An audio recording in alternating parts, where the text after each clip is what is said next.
Good afternoon / morning. I'm Brody Castle, and here's my explanation of Tute 10, task 1 and 2.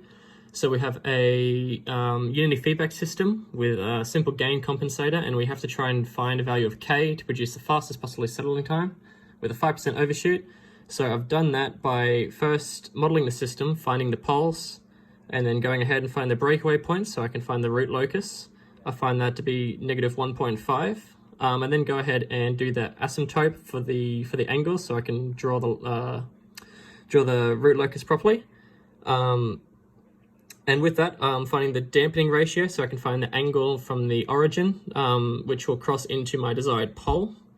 Calculating that, I use Pythag, and I find the distance from the origin to the desired pole to be 2.17, with the pole being 1.5 plus 1.575J.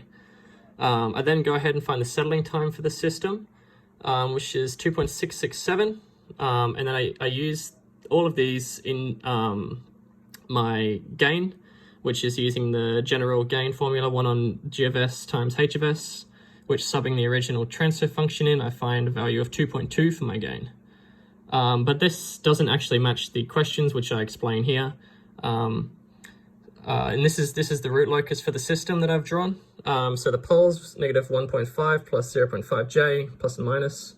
That's the angle I calculated from the origin up to the desired pole. That's the desired pole, which is the same as here. Cool. Then going across to task 2.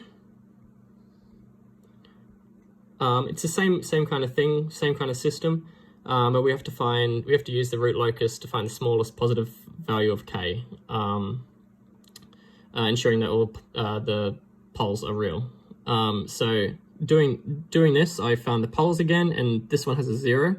So using the breakaway point calculation with the 0 incorporated, I get a breakaway point of -29.5.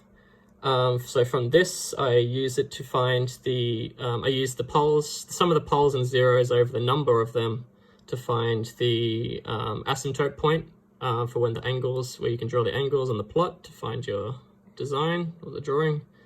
Then those angles can be found at 180 and -180, so it's shooting right up and down. And here's the root locus with the desired pole of -29.5 on the real axis, which is correct for the question, with a 0 of -15, and here are my 2 poles. I then find the value of gain and the steady state error, which is 0. Thank you for watching.